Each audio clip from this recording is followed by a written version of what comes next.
Hi, this is Heidi from Garden Crossings, and I'm out in the trial garden today, and I want to show you this beautiful specimen. This is a seven sun tree or shrub. Heptacodium is another name. This is Temple of Bloom. So it's doing its fall thing right now.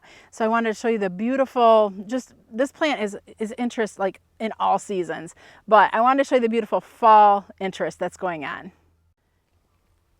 So Temple of Bloom is a shrub, and as you can see here in this garden, it's been trained into tree form, which I honestly think, personally, I think I like this plant better in tree form because it really, I think it shows the plant off better.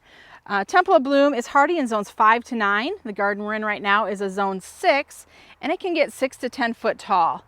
It can be grown in full sun to part shade locations, and as you can see, it's got just a beautiful upright habit. Trimming is, you hardly ever have to trim this plant. The only reason you would trim this plant is to get it trained into tree form. So first let's just talk about the top half of the tree, since that's where the pretty is going on right now. So in the spring this has white flowers, and now here in the fall you can see these pretty rosy pink bracts, and they're all over the plant. I mean, you can see at the tip of every stem there's these beautiful clusters of rosy bracts on the plant. We'll go in for a closer look here. The other thing I think that's really unique with this plant is not only what we're seeing now, but also the leaves.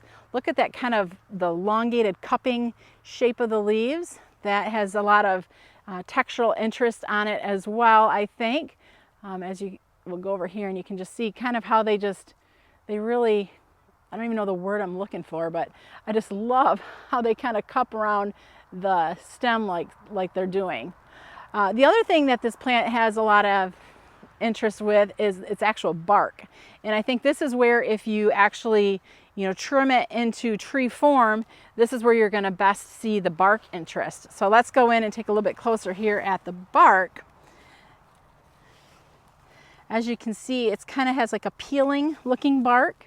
So that's pretty cool. That gives it kind of more the winter interest. Once the leaves and the flowers, all fall off, it leaves this kind of shreddy looking stem, which is really cool. Once that outer bark peels off, it leaves a really smooth surface.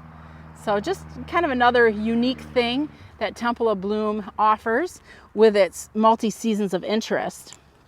I'm going to back out from under the tree here and back up so you can see this plant in its full size. This is a very mature Temple of Bloom, and it is at least 10 foot tall, maybe even just a touch taller, and it looks like it's about 10 foot wide as well.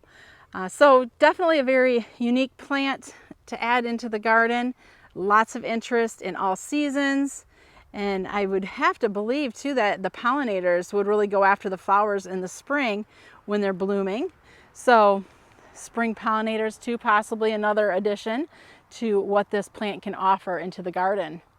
This is Heidi from Garden Crossings with the Temple of Bloom.